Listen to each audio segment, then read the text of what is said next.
बारिश हो रही थी।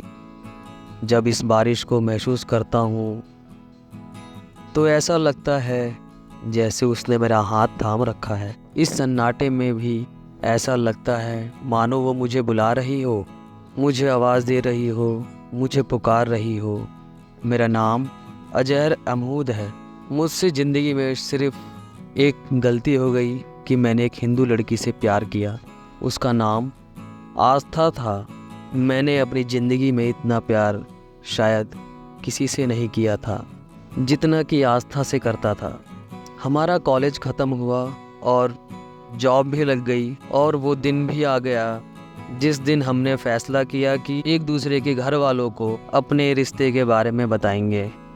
1 मई 2023 का दिन था जब मैंने अपने घर वालों को आस्था के बारे में बताया। अब्बा वो तो जैसे सदमे में ही चले गए। मैंने अपना पूरा दिल उनके सामने खोल कर रख दिया, लेकिन वो तो मानने को तैयार ही नहीं थे।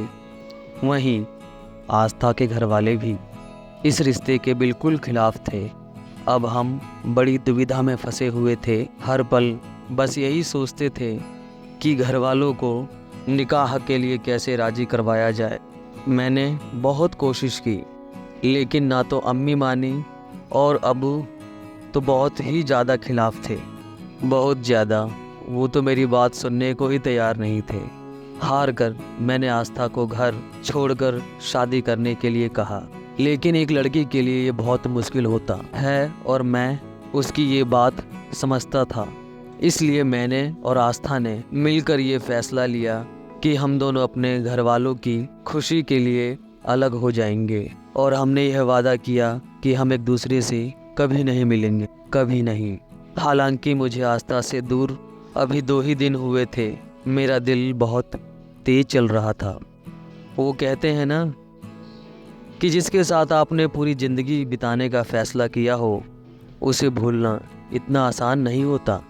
बस आस्था की बात है। उसका चेहरा, उसकी मुस्कुराहट हर समय मुझे याद आती थी।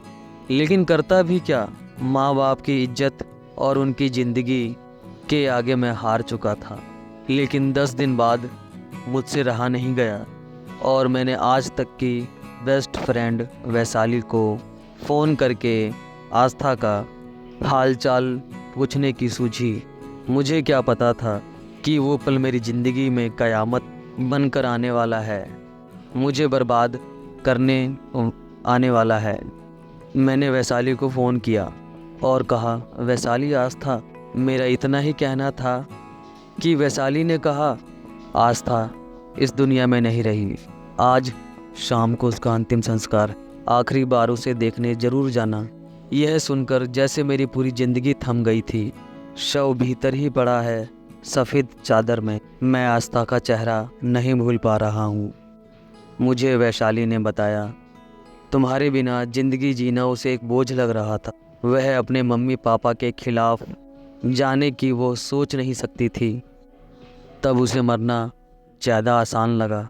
यह सुनकर मैंने सोचा और कहा कि मैंने अपने दिल की सुनी होती जहाँ सिर्फ वह और मैं होते, लेकिन ये हो नहीं सकता था। मैं सिर्फ इतना कहूँगा कि बहुत उदास है कोई तेरे जाने से। हो सके तो तुम लौट आओ किसी बहाने से। तू चाहे जितनी दूर है, लेकिन एक बार तो देख कि कोई टूट गया तेरे जाने से। सच में तुम्हारे जाने के बाद अब ऐसा लग रहा है जैसे मानो शरीर में जान ही नहीं है। I love you Aastha, love you for ever for ever.